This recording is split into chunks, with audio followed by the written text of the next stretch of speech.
15번입니다. 값의 효용함수는 m 곱하기 l이고 예산 제약식은 w 곱하기 24-l 더하기 a는 m이다. 기호들 한번 보면 이 m은 소득, l은 여가, 그래서 소득 곱하기 여가가 효용을 결정하고요. 예산 제약식을 보면 지금 l이 여가인데 24에서 l을 뺀 것은 24시간에서 여가 시간을 뺀 것이니까 이것을 이 문제에서는 근로시간이라고 정의를 했고, 근로시간에 시간당 임금 W를 곱한 것이 이것이 근로소득이 되겠죠. 거기에 보조금 A를 더한 것이 값의 전체 소득이 되겠습니다. 이때 값이 효용을 극대화하는데 이에 관한 설명으로 옳지 않은 것은, 우리는 이 효용함수를 예산 제약식 하에서 극대화하는 값의 효용 극대화 문제의 해를 도출하고 그 해를 통해서 해는 결국 이 여가라던가 보조금이라던가 시간당 임금의 어떤 함수의 형태로 표현이 될 텐데, 그것을 가지고 보기를 하나씩 판단해 보도록 하겠습니다.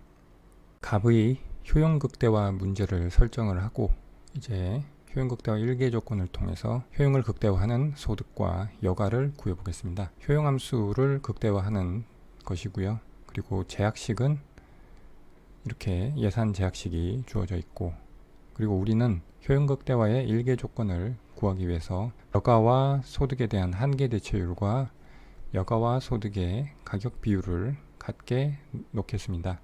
여가와 소득의 한계 대체율은 여가의 한계 효용 나누기 소득의 한계 효용인데, 이것은 효용함수를 각각 L과 M으로 미분하면 됩니다.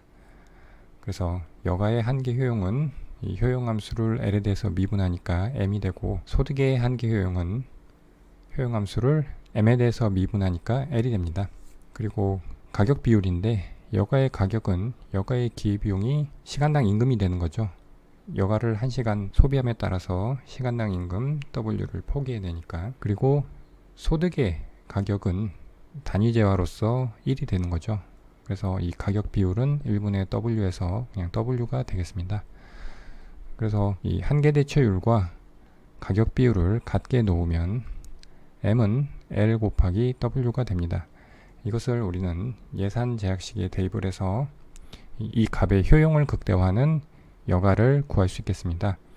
이것을 이 예산 제약식에 대입하면 W 곱하기 24-L 플러스 A는 그대로 오고, M에다가 L 곱하기 W를 대입을 하는 거죠. 그리고 L 곱하기 W로 정리를 하면 2WL은 24W 플러스 A가 되고, L만 남기기 위해서 양변을 2W로 나눠주면 L은 12 더하기 2W분의 A가 됩니다. 이것이 이 값의 효용을 극대화해주는 여가 소비량이 되고, 그리고 24에서 이 L 값을 빼주면 12-2W분의 A가 됩니다. 이렇게 구한 것을 그래프로 표시를 해보면 이렇게 예산 제약선을 그릴 수 있고, 24시간을 모두 여가만 소비하면 보조금 A만큼만 소득이 존재하고, 거기서 여가를 1시간 줄임에 따라서 시간당 임금 W만큼 소득이 증가하게 되죠. 여가를 하나도 소비하지 않을 경우에 24시간을 전부 근로시간에 투입을 하면 24W 플러스 A가 값의 소득이 되고, 이러한 예산 제약 하에서 효용함수에서 도출된 무차별 곡선 이 U가 이렇게 접하는 점이 효용 극대화점이 되고, 그것이 이 아래에 이 지점이 되겠습니다. 원점에서 이 지점까지의 거리가 여가의 소비량이고, 그리고 24에서 이 여가의 소비량을 뺀 24-L만큼이 최적 근로시간이 되겠습니다. 이렇게 정리를 하고 이제 보기를 하나씩 보겠습니다. 보기 1번, 보조금이 증가하면 근로시간은 감소한다. 근로시간은 24-L이죠. 우리는 여기서 이렇게 구했죠.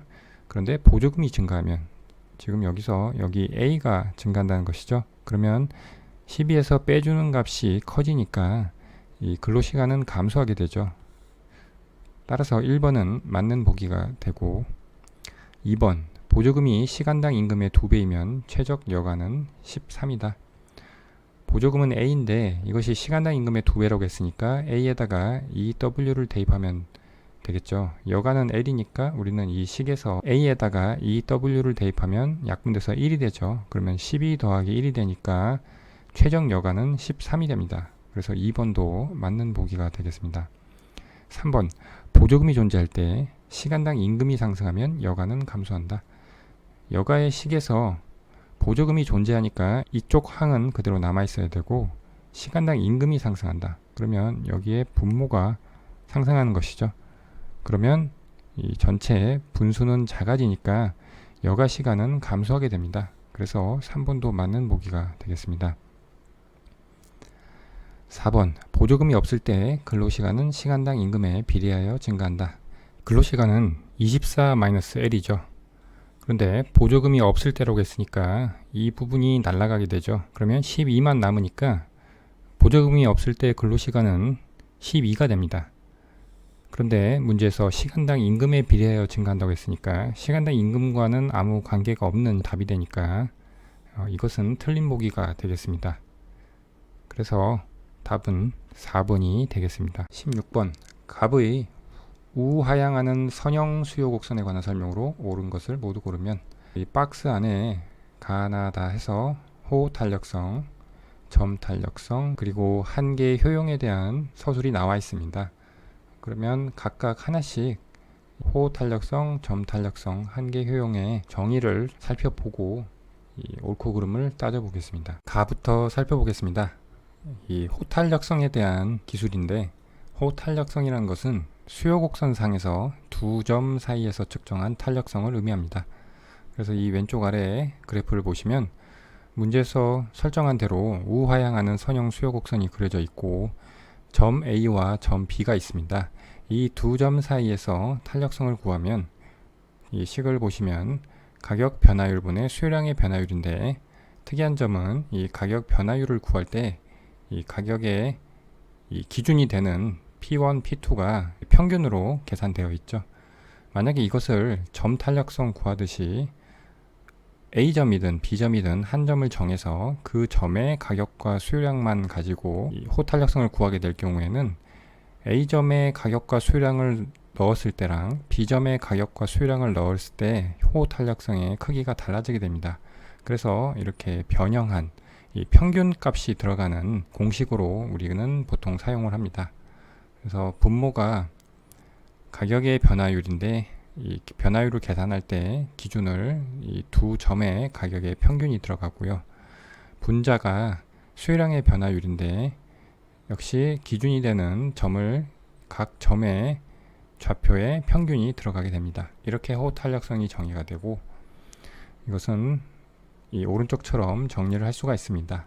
그래서 다시 보기를 보면 모든 구간에서 호탄력성은 다르다 되어 있는데, 지금 문제에서 주어진 우하향하는 선형 수요 곡선은 이 호탄력성 식에서 이 왼쪽에 변화분은 동일합니다. 어떤 두 점을 찍어도 이 변화분은 동일한데 이 오른쪽 부분이 어떤 점을 찍느냐에 따라서 달라지게 되죠. 왜냐하면 이 가격의 평균과 수요량의 평균은 이 A점과 B점이 수요곡선상에서 왼쪽 위쪽으로 갈수록 가격의 평균이 커지니까 전체 호탄력성은 값이 분자가 커지는 쪽으로 나오겠죠. 그리고 A점과 B점이 오른쪽 아래로 갈수록 이 분모 부분이 커져서 전체 호탄력성은 작아지게 되겠죠. 그래서 모든 구간에서 호탄력성은 이 오른쪽 부분 때문에 달라지게 됩니다. 그래서 가는 맞는 보기가 되고요. 나를 보겠습니다. 여기서는 이제 점 탄력성인데 여러분들이 익숙한 보통의 탄력성을 의미합니다. 그래서 가격의 변화율 분의 수요량의 변화율인데 이것은 이렇게 표시를 할 수가 있습니다. 지금 호탄력성과 점 탄력성을 비교했을 때 이 기준이 여기서는 이렇게 평균으로 계산을 했는데, 이 점 탄력성이라는 것은 한 점에서 측정한 탄력성이기 때문에 P와 Q가 이렇게 평균으로 표시할 필요가 없습니다. 그리고 이 앞에 변화분을 나타내는 이쪽에 이 위에는 이제 이렇게 변화분에서 직각삼각형의 표시를 나타내는데 아래는 델타라고 해서 D를 표시를 했죠. 이것은 호탄력성과 다르게 아주 미세한 차이에 대한 변화분을 의미하기 때문에 우리가 미분에서 사용하는 그 델타를 사용하게 됩니다. 그러면 다시 그래프로 와서 보면 우하향하는 선형 수요 곡선이 그려져 있고요. 이 선상에서 한 가운데에 위치한 점이 있다고 할 때 이 점에서의 가격 탄력성은 1이고 이 왼쪽에서는 1보다 큰 값을, 그리고 이 오른쪽에서는 1보다 작은 값을 가지게 합니다. 일정한 기울기를 갖는 선분의 수요 곡선이라고 할지라도 선택된 점의 위치에 따라서 가격 탄력성이 이렇게 달라진다는 것을 알고 있어야겠죠. 그러면 이 점 탄력성을 보면 역시 얘도 왼쪽 부분 dp분의 dq는 기울기의 역수가 되죠. 그것은 항상 일정한데 이 오른쪽 부분이 수요곡선상에 어떤 점을 택하느냐에 따라서, 즉 위에 있는 점을 택할수록 P가 커지고 Q가 작아지죠. 그래서 전체 점 탄력성은 커지게 되고요. 그래서 여기 보면 수요의 가격 탄력성 1보다 큰 구간이 되고요. 오른쪽 아래로 내려갈수록 P는 작아지고 Q는 커지니까 수요의 점 탄력성은 작아지게 됩니다. 그래서 모든 점에서 점 탄력성은 다른 모습을 보이게 됩니다. 그럼 보기 나도 맞는 보기가 되겠습니다. 이제 달을 보도록 하겠습니다. 모든 점에서 한계 효용은 다르다. 자, 한계 효용부터 알아보겠습니다. 한계 효용이라는 것은 소비량이 한 단위 증가하거나 감소할 때 변화하는 총 효용의 증가나 감소분을 의미합니다. 그런데 이 한계 효용과 관련해서 법칙이 두 가지가 있는데, 먼저 한계 효용 체감의 법칙입니다. 다른 상품들의 소비량이 고정된 상태에서 한 상품의 소비량이 증가할수록 그 상품의 한계 효용이 감소하는 것을 가리키는 법칙입니다. 경제학에서 일반적인 법칙으로 우리가 받아들여야 하는 것이죠. 그 다음 한계 효용 균등의 법칙입니다. 각 상품 1원어치의 한계 효용이 균등해서 주어진 소득으로 한 상품을 덜 소비하고 다른 상품을 더 소비해도 총 효용이 더 이상 증가되지 않을 때, 그러니까 유지되거나 감소된다는 것이겠죠. 그럴 때 현재 상태가 소비자가 최대의 효용을 얻게 되는 상태라는 것이고, 이것이 바로 한계 효용 균등의 법칙입니다. 이 한계 효용 균등의 법칙은 우리가 재화 평면, x제와 y제에 관한 평면에서 이렇게 예산선이 있고, 그리고 효용함수에서 도출된 무차별 곡선이 있을 때 예산 제약선과 무차별 곡선이 접하는 이 점에서 효용 극대화를 달성을 하고 있죠. 근데 여기서 어떤 조건이 성립하는지를 보면 이 무차별 곡선의 기울기는 한계의 대체율입니다. 즉 소비자가 느끼는 주관적인 교환 비율을 의미합니다. 소비자가 두 상품 사이에서 느끼는 주관적 교환 비율을 의미하고, 그리고 예산선의 기울기는 객관적인 교환 비율, 즉 가격 비율을 의미합니다. 근데 얘는 한계 대체율이 x제의 한계 효용 나누기 y제의 한계 효용이니까 가격과 한계 효용을 같은 재화끼리 묶으면 x제 1원당 한계 효용이 y제 1원당 한계 효용과 같다는 식으로 변형이 되죠. 이때 우리는 효용 극대화를 달성하게 되고, 물론 이것은 이렇게 내부해가 존재할 때 성립하는 것입니다. 그리고 이렇게 x제 가격이 하락을 해도 이 조건은 계속 유지를 시켜야 된다는 것이죠. 그래서 x제 가격이 하락을 했을 때 예산선이 시계 반대 방향으로 회전을 하게 되고, 효용 극대화점은 스몰 a점에서 스몰 b점으로 바뀌게 됩니다. 이러한 효용 극대화의 결과를 우리가 하나의 재화의 가격과 그 재화의 수요량 평면에 그리게 될 경우에 이것이 수요 곡선이 됩니다. 그래서 여기는 x제에 관한 수요 곡선을 그렸습니다. 그래서 최초의 이 빨간 예산선일 때 x제 가격이 P1이라고 하고, 핑크색 예산선일 때 x제 가격이 P2로 하락했다고 하겠습니다. 그때 이 스몰 a점에서의 x제 소비량과 스몰 b점에서의 x제 소비량이 각각 x1, x2인데 여기에 대응되는 x1, x2점을 라지 a점과 라지 b점으로 표시할 수가 있습니다. 이 x제의 선형 수요 곡선이 우하향하고, 그 이야기는 가격이 하락하면 수요량이 증가하는 수요의 법칙이 성립하는 일반적인 재화를 의미하죠. 그래서 정상제이거나 아니면 열등제이지만 기펜제가 아닌 경우가 가정이 되고 있습니다. 이 경우에 모든 점에서 한계효용이 다르다를 판단해 보겠습니다. 지금 이 소비자가 최초에 스몰 a라는 점에서 효용을 극대화하고 있었고, 이렇게 한계효용 균등의 법칙이 성립하고 있었습니다. 그때 XJ 가격이 하락을 했습니다. XJ 가격이 하락하면 여기처럼 XJ 가격이 하락하죠. 그렇게 됨에 따라서 새로운 효용 극대화점은 XJ 소비량도 증가하고 YJ 소비량도 증가했습니다. 그러면 우리는 한계효용 체감의 법칙이 성립하니까 XJ 한계효용도 감소하게 되고 YJ 한계효용도 감소하게 됩니다. 그런데 이 등호가 성립하려면 XJ와 YJ의 한계효용의 감소폭을 비교를 했을 때 이 XJ 쪽은 XJ 가격이 하락했기 때문에 분수 자체가 커지는 효과가 있어서 이 XJ 한계효용이 YJ 한계효용보다 더 크게 하락을 해야 이 등호가 성립하게 되겠죠.